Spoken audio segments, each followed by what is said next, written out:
paz, povo de Deus, bom dia, boa tarde, boa noite, né? No seu horário que você vai assistir esse vídeo. Mas em nome de Jesus, espero que você esteja bem. Tenho total certeza que o Senhor está guardando sua vida. E hoje juntos, né, em nome de Jesus, vamos para mais um estudo. O nosso estudo de hoje tem como título Maria e sua casa inspiradora. E esse estudo hoje está inspirado e baseado no livro de Atos, capítulo 12, e nós iremos ler dos versículos 1 a 17. Atos 12, dos versículos 1 a 17. Amém? Peço você que abra sua Bíblia para que nós possamos efetuar essa leitura juntos. O texto ele fala sobre como Pedro foi libertado milagrosamente da prisão por intermédio da intervenção do Senhor, usando um anjo, né? Mas o nosso foco vai ser mais na casa de Maria e o que estava sendo feito na casa de Maria durante todo esse processo. Amém? E diz assim a palavra do nosso Senhor. Aqui na minha Bíblia, é uma versão da King James e está com o título: Um anjo liberta Pedro da prisão. Naquela mesma ocasião, o rei Herodes mandou prender alguns que pertenciam à igreja, com o objetivo de maltratá-los, e matou a Tiago, irmão de João, por execução ao fio da espada. Observando que essa atitude agradava aos judeus, prosseguiu, ordenando também a prisão de Pedro durante a festa dos pães sem fermento. Tendo-o prendido, mandou que fosse jogado ao cárcere e determinou que fosse vigiado por 4 escoltas com 4 soldados cada uma. Já dá para ver que Pedro era um homem importante, né? Herodes tinha a intenção de apresentá-lo em julgamento público logo após a Páscoa. Além de importante, meus irmãos, eu quero só dar uma paradinha para fazer uma observação.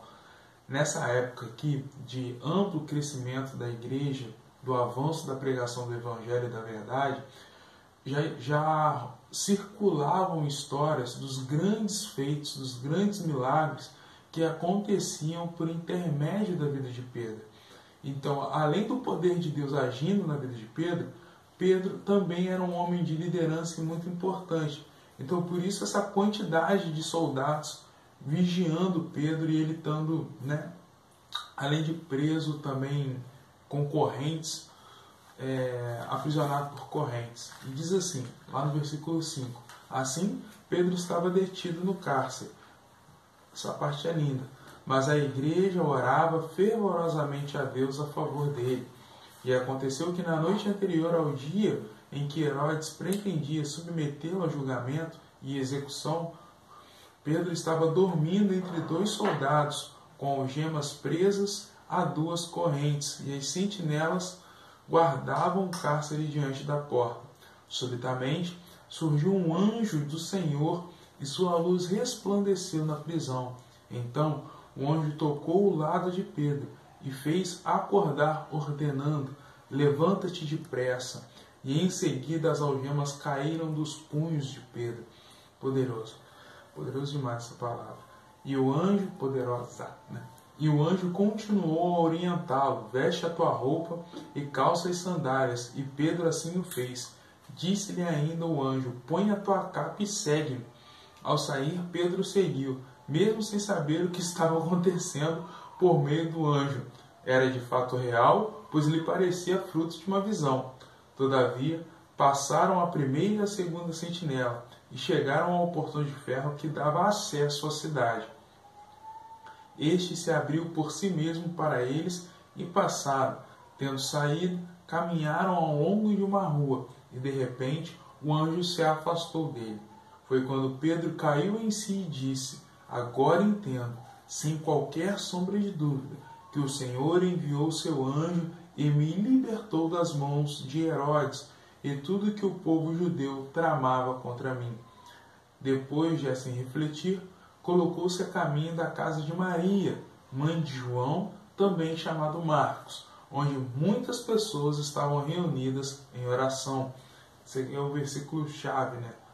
Versículo 12. Eis que Pedro chega e bate à porta do alpendre, e uma serva chamada Rode veio atender. Assim que reconheceu a voz de Pedro, tomada de grande alegria, ela correu de volta sem abrir a porta e exclamou: é Pedro, ele está lá fora à porta. Todavia, eles replicaram: estás fora de si. Mas diante da forte insistência da mulher em afirmar que era Pedro, ponderaram-lhe: ora, é possível que tenhas visto o anjo dele. Entretanto, Pedro continuou batendo, e quando enfim abriram a porta e o viram, ficaram atônitos. Ele, por sua vez, fazendo-lhes sinais com a mão para que se calassem, explicou-lhes como o Senhor o havia libertado do cárcere, e pediu-lhes: anunciar isso a Tiago e aos demais irmãos. E saindo, retirou-se para outro lugar.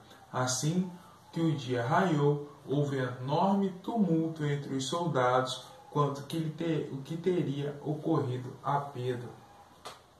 A palavra do Senhor é tão clara, tão bonita e tão poderosa que às vezes eu leio texto bíblico e eu fico com vergonha de tentar dar qualquer explicação para vocês, de tão poderosa e clara que é a palavra do nosso Senhor. Mas eu tenho certeza que o Espírito Santo vai falar aos nossos corações. Em primeiro lugar, eu quero aqui destacar, como bem a leitura já deixa bem claro, que Pedro estava preso, devido a toda essa perseguição contra o povo de Deus, contra o povo que estava professando a verdade do Senhor. Aqui diz que logo que Tiago foi preso e foi morto, Herodes viu que isso agradava aos judeus e já mandou logo em seguida prender Pedro. Então Pedro se encontrava no cárcere, mais uma vez. E eu quero logo já entrar aqui nessa parte que, enquanto Pedro estava preso, a igreja estava disposta em oração diante de Deus a favor da vida dele.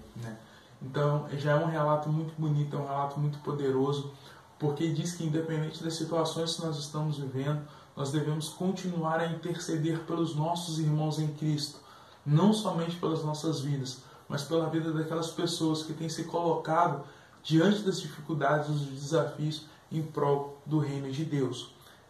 E continuando a nossa leitura, meus irmãos, eu quero convidar vocês, porque o nosso foco é na casa de Maria e sua casa inspiradora. Eu quero que você volte aí na sua Bíblia, lá no versículo 12, que diz assim: depois de assim refletir, colocou-se a caminho da casa de Maria, mãe de João, também chamado Marcos, onde muitas pessoas estavam reunidas em oração. Eis que Pedro chega e bate a porta do alpendre, e uma serva chamada Rode veio atender. Meus irmãos, no versículo 12 eu quero destacar uma coisa. Aqui diz que eles estavam unidos em oração, intercedendo, com certeza pela vida de Pedro, porque eles sabiam que Tiago já havia sido morto a fio da espada e Pedro já estava na sequência para acontecer o mesmo. Quando fala aqui que ele já estava para ser julgado, naturalmente seria julgado e condenado à morte, Seria mais um mártir da igreja primitiva naquele tempo. Então a primeira coisa que eu quero destacar nesse versículo 12, que já deixa muito explícito aqui na leitura: quando essas pessoas estão reunidas em oração, intercedendo, não são pessoas alheias à verdade divina. São pessoas que já entenderam o Evangelho e são pessoas que são discípulos e discípulas do Senhor, que estão na missão, que estão trabalhando em prol da obra do Senhor. Então, a primeira coisa que nós precisamos entender é que não é possível nós escutarmos e aprendermos a palavra do Senhor e permanecermos da mesma forma. Naturalmente, nós já somos conduzidos e conduzidas a nos tornarmos discípulos e discípulos do Senhor por intermédio desse poder maravilhoso dele que habita em nós, por intermédio do Espírito Santo. Amém? Então, nós já entendemos que a casa de Maria abrigava servos fiéis do Senhor. Mas muito além disso, a casa de Maria era um lugar onde repousava a presença e a manifestação do nosso Senhor. Porque aqui diz que, no versículo 12, depois de assim refletir, logo depois que tudo aconteceu, depois que Pedro ele foi libertado pelo Senhor por intermédio do anjo, eles passaram em segurança por todos os sentinelas, por todos os guardas, até saírem da cidade. Depois que Pedro caiu em si de que tudo aquilo aconteceu, ele colocou-se à casa de Maria, mãe de João, que também era conhecido como Marcos, chamado de Marcos. Por quê? Porque ele sabia que lá ele iria encontrar irmãos verdadeiros, e entre esses irmãos verdadeiros havia a presença e a manifestação do nosso Deus. Então nós entendemos, meus irmãos, que a nossa casa é lugar de presença e manifestação do nosso Senhor. Amém? E é nisso que eu já quero cair. São 2 pontos muito importantes que nós vamos aprender aqui hoje nessa lição. A respeito da casa de Maria. Aqui não dá muitas informações a respeito de Maria, mas só do nome de Maria já estar citado na Bíblia em um momento tão importante para a igreja do Senhor, nós sabemos que essa era uma mulher que verdadeiramente se encontrou com o Senhor, que professava o nome do nosso Senhor como único e verdadeiro e suficiente Salvador. E nós temos que destacar uma coisa aqui muito importante também, meus irmãos. Essas pessoas que estavam na casa de Maria eram pessoas que estavam permanecendo, estavam vivendo na doutrina dos apóstolos. Doutrina de homens? Não. Doutrina baseada na palavra de Deus, baseada no ensino do nosso Senhor. Então eles professavam a verdade. Então a primeira coisa que nós temos que ter em mente aqui é que a nossa casa faz parte da missão. A casa de Maria aqui, ela fazia parte da missão. O que era a missão nesse tempo? Qual que era o propósito nesse tempo? Raquel, qual que é o propósito, Raquel? Você quer uma brincadeira minha da Raquel essa semana? Qual que é o propósito? O propósito da casa de Maria naquele momento era um propósito muito claro. O propósito de interceder pela vida dos irmãos que estavam à frente, que estavam na liderança, desbravando terrenos malditos muitas vezes, terrenos tomados pelo agir de Satanás, terrenos tomados pela dureza do coração do homem, desbravando esses terrenos em prol da glória do nosso Senhor, e em prol do avanço do Evangelho. Então o propósito aqui era muito bem definido e fazia parte da missão, que era o quê? Interceder. Um processo de alinhamento, de verdade absoluta em prol da vida dos irmãos, buscando, irmãos, solução em Deus, buscando o poder de Deus em prol da vida dos irmãos e dos líderes da igreja. Então a nossa casa faz parte do nosso processo. E eu quero destacar mais uma coisa muito importante aqui. Eles não estavam alinhados e assentados à mesa somente para o partir do pão, mas para sofrerem juntos. Eles sabiam o que estava acontecendo com Pedro, eles sabiam o que estava acontecendo com Tiago, que havia acontecido com Tiago, e eles estavam unidos num momento de adversidade. O que isso quer dizer, meus irmãos?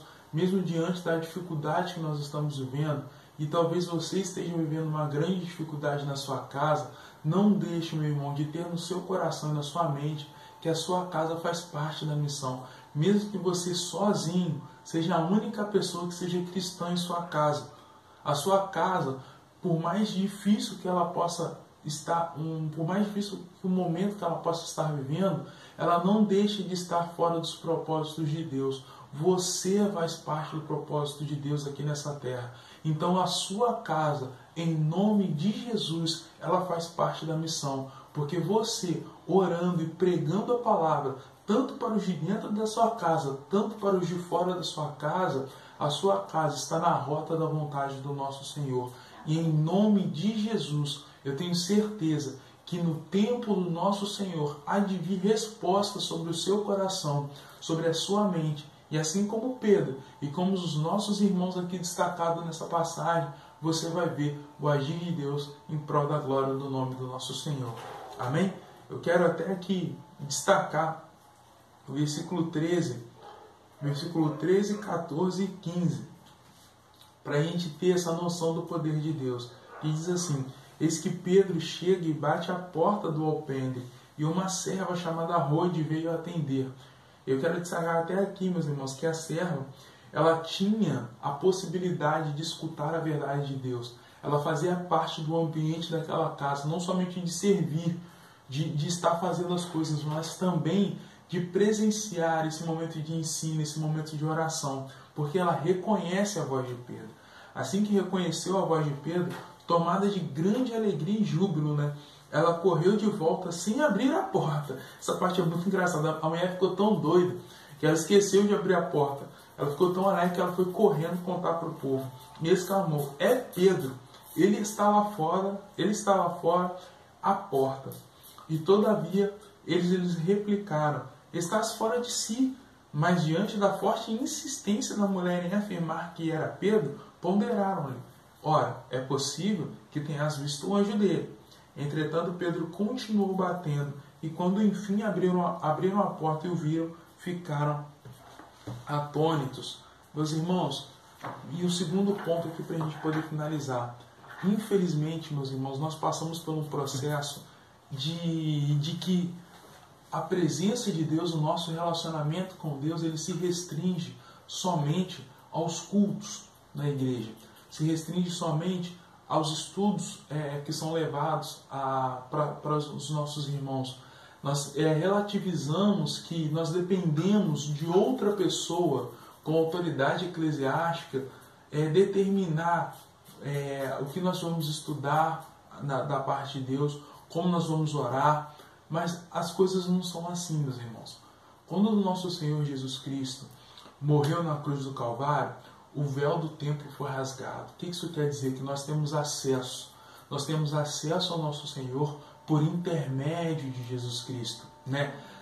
Por intermédio do nosso Senhor Jesus Cristo foi feita uma ponte que passa esse abismo que há no pecado que nos separa de Deus. Então, por intermédio dessa ponte, nós podemos atravessar e encontrar o nosso Senhor.